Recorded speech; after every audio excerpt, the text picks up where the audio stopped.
Well, thanks for staying with us. This is The World. Now, for all the top stories, I have international affairs analyst Dr. Marek Laskiewicz joining me from London to discuss the Israel-Iran conflict and the Ukrainian war. We have a time to talk about all of this now. Let's talk to you, Marek. Good to have you this weekend. The Israel-Iran conflict is quickly escalating. What's your assessment of what's happened between yesterday and today? Well, there are 3 points to note. First and foremost, Israel launched an attack which simply, like the Russian invasion of Ukraine or everything else that's happened recently, just simply leaves the international law in shreds.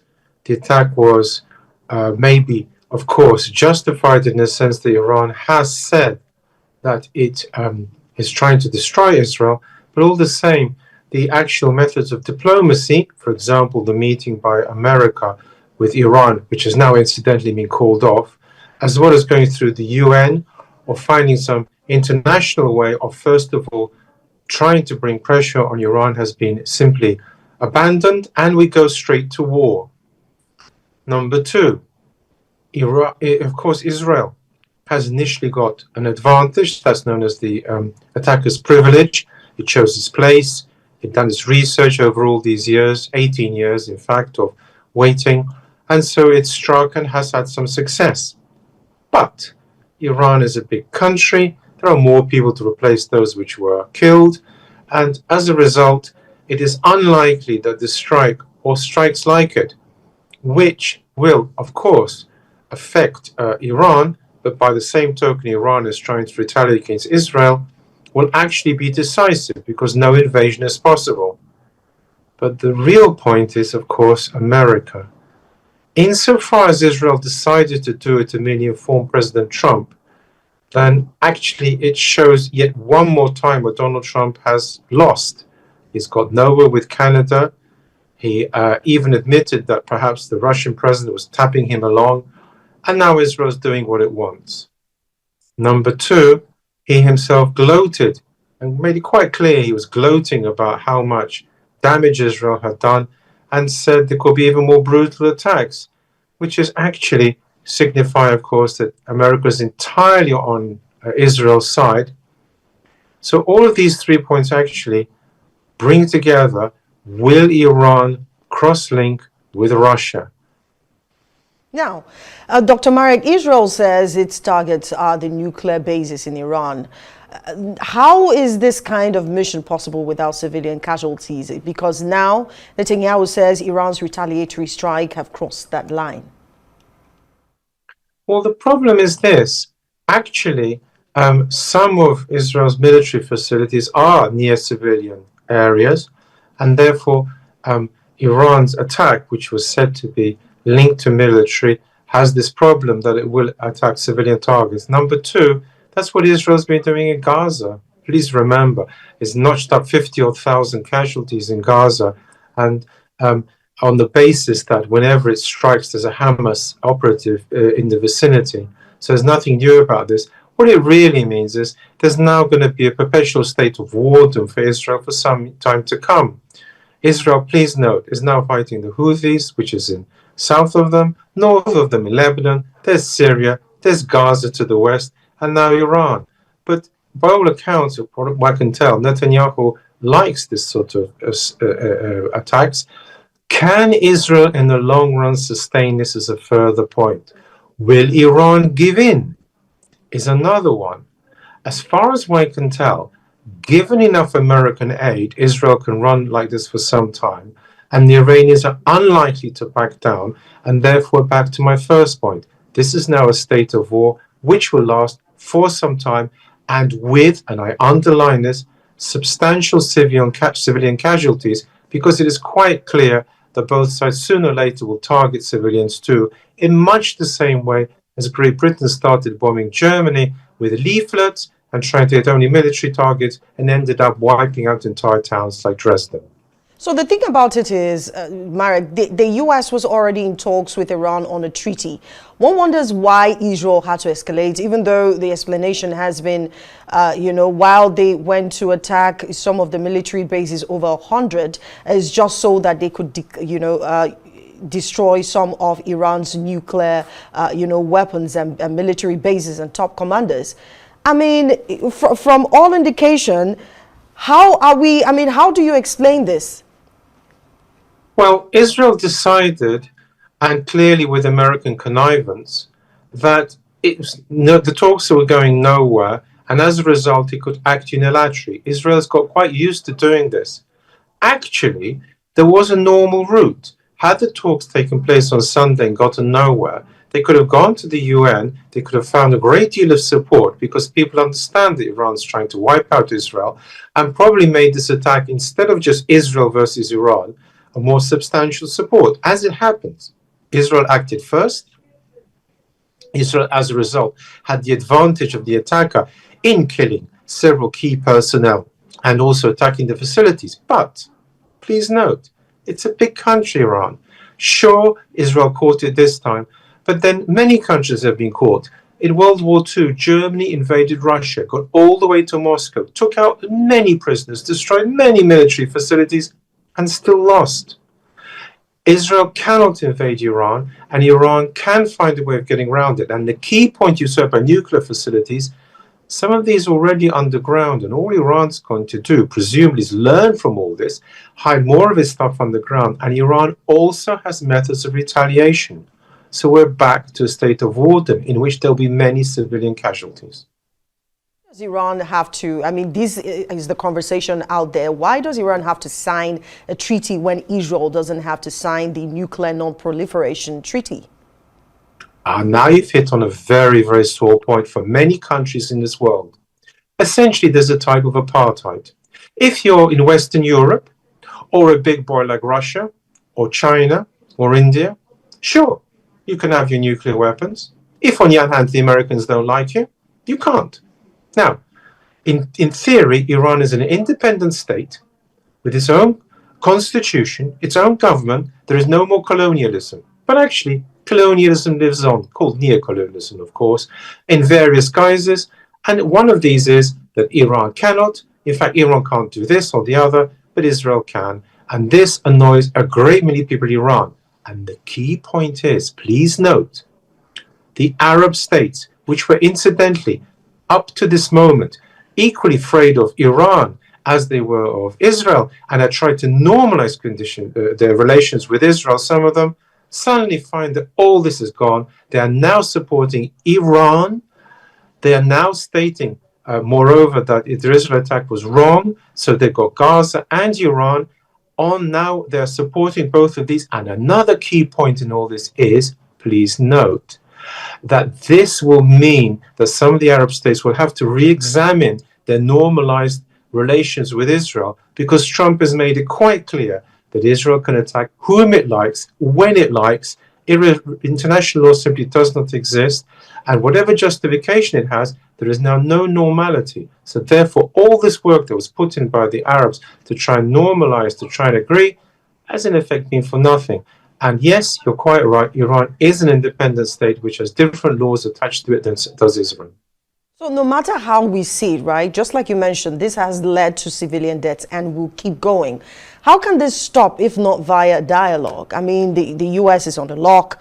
The Arab nations who've been trying to intercede with the Gaza issue with Israel on the lock, because obviously Iran has jumped into the radar as well. How do we get through with this sort of, issues? Well, the point is, as you quite rightly stated, it's called dialogue. But there was an opportunity for dialogue on Sunday, which Israel, with American connivance, has simply said no. Well, there is now more talk. Iran's called off the talks. And to be honest, it's very hard to see from now on an easy solution. The real problem now is coming up. Will the Russian-Ukrainian and Israeli wars with various people cross-link? This is the missing aspect at present. But dialogue, that unfortunately went out the window with this attack, and it's very hard to see when it will come back. Donald Trump thinks that by virtue of bombing Iran, it will automatically come to the negotiating table and submit. As far as I can tell, the Iranians have no intention of submitting, bombed or not bombed, to USA-Israeli demands, which means we're back to the state of wardom with no easy solution in sight. Please note, there was an American-Iranian accord about Iranian use of nuclear facilities, which Donald Trump pulled out of. So actually, instead of working on the current treaty that there used to be, Donald Trump pulled out of it. And now the result that we have of this war is in small part, but undoubtedly in small part, also due to his pulling out. We know that Donald Trump, the U.S. president, is solidly behind Israel. Are we asserting, or are you asserting, that he's aware and in support of these recent developments with Israel bombing, the military bases in Iran? He has stated openly he knew of it. Israel has stated that America was involved. Incidentally, not France, just America. He knew perfectly well that there was an agreement to hold talks on Sunday. So therefore, yes, he was aware. It was with his connivance this was done. I think he felt that if Israel hit Iran hard enough, Iran would agree to all his demands, which is why he agreed to it. But there's no point now in discussing this in one sense, because it's water under the bridge. But yes, he was aware, he has admitted it, so has Israel. Also warning, besides the United States, the UK and France against any defense for Israel. How cooperative do you think these countries would be, and do you foresee any implications? America and France find themselves, ever since Donald Trump became president, in effect, as side issues. There was a great deal of work put in by the French president on various aspects, and all this is gone. To be quite honest, is Donald Trump and Israel. America is so strong that it can afford to ignore Western Europe, both in the Israeli war and in the Russian war. Moreover, Israel is locally so strong, it can simply ignore what Western Europe says. So therefore, to be quite honest, France and Great Britain, once powers in the world, are today sidelined as much as any other nation. They're simply of no immediate importance, although, of course, in the long run, what their views are does count to some degree. Now, Israel still says it will continue bombing Iran. I mean, you heard from the recent development. Where does this leave the United Nations? I mean, what body can come in to intercede at this point, Marek? Well, the United Nations in the same position as NATO. Once upon a time, NATO was very, very important. Today, no one, frankly, cares what it says or does. Donald Trump has said he's not interested in NATO, and no one takes any more interest. Exactly the same for the UN. Whatever authority it had has gone. They fulminate about the aid in Gaza or not being aid in Gaza. Israel doesn't care, America doesn't care, and therefore the UN is absolutely of no further relevance. Likewise in Iran, we're now in a very, if you like, primitive world of power, force, war, military, just like you read in history books, where all the, if you like, institutions built for dialogue, for cooperation, be they the NATO or the UN, are simply of no longer of importance because, as Adolf Hitler said about these, they just talk, and therefore of no interest to people of action. Now, Trump was literally almost headed towards being a Nobel Peace Prize, a person, I mean, if you like, or leader, if you like. But right now, it seems like that particular title where he's literally headed towards is in shambles. I mean, you're trying to make peace in Israel, Gaza, and Ukraine with Russia. And then now, if it's solidly behind Israel, this really brings down the image he was trying to put up in the first place. Quite right. I don't see any possibility at all of his winning the Nobel Peace Prize. There was indeed talk of this because had he pulled off a agreement between Russia and Ukraine, that certainly was a possibility. Had he done it with Israel and Gaza, certainly a possibility. It's not that he is lacking in potential, nor is everything he does wrong. Please note, he's subject to criticism that from A to Z everything he does is wrong. With some of his actions, trying to reduce America's trade deficit or government deficit, is by no means wholly wrong. And likewise, his attempts were, of course, attempts, but now, as you say quite rightly, there are no possibility at all of his acquiring the Nobel Peace Prize. Rather, it's his subsequent actions which are now worry the world, because it's not clear which way he's going with Russia and Ukraine. And likewise here, he's now solidly backing Israel, making no attempt to be any sort of peace broker. And this, of course, bodes ill for any attempt at peace on his part in the future. Swing quickly to the Ukraine and Russian issue. We heard in the news recently there was a strike overnight from Russian, drone. That issue is still in the, we're dealing with, there are multifaceted issues we're dealing with here, Marek, from country to country, from, tax issues. Seems like that is the norm right now. Let's concentrate on the Ukraine-Russia issue now. Russia is still going ahead with the bombing despite, proposals and dialogue. Where are we headed? Well, that's an interesting point. Ukraine has made some very, very substantial clandestine strikes, which have undoubtedly damaged to at least a minor degree the Russian war machine. However, Russia is a very big country. In the same way I said previously that Iran will adapt to Israeli attacks, same way Russia will attack the Ukrainian ones. As things stand, there is no immediate possibility of peace. Neither Ukraine nor Russia wants it. The interesting questions are these.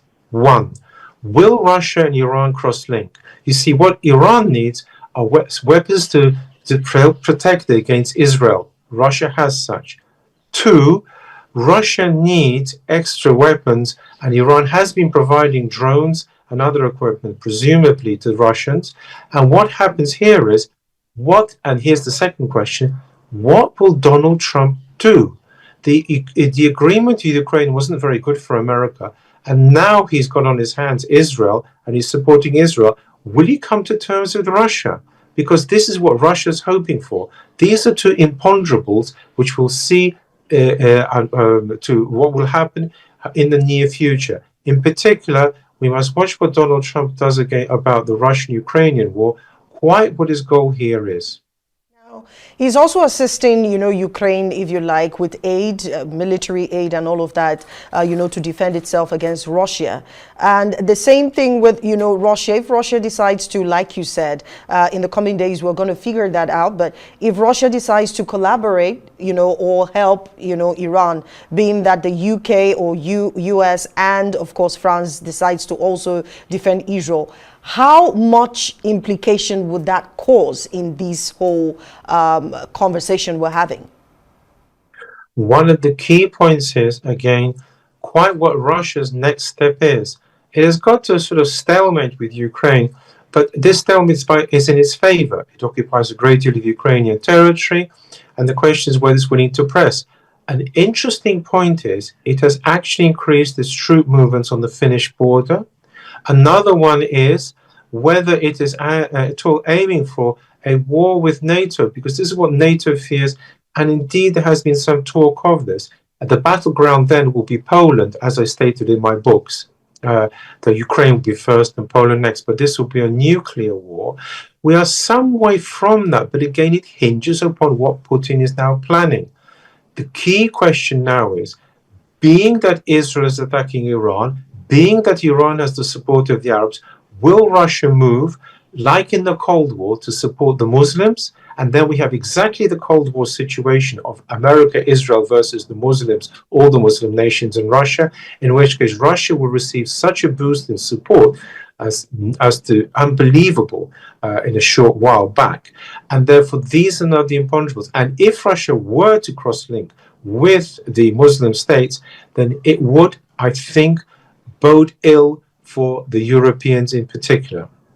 Now, before I let you go, since you're in London, can you tell us just briefly how the atmosphere was like today, being that King Charles III's birthday, and you had a fly past earlier in the day? What was the atmosphere like? Anything you can let us in on? Yes, it was a very joyful, pleasant day. Of a country which is far away from all these wars that we've been discussing. A nice, pleasant, humdrum in its way day that the English like, with a nice spectacle and a pleasant day out for the family.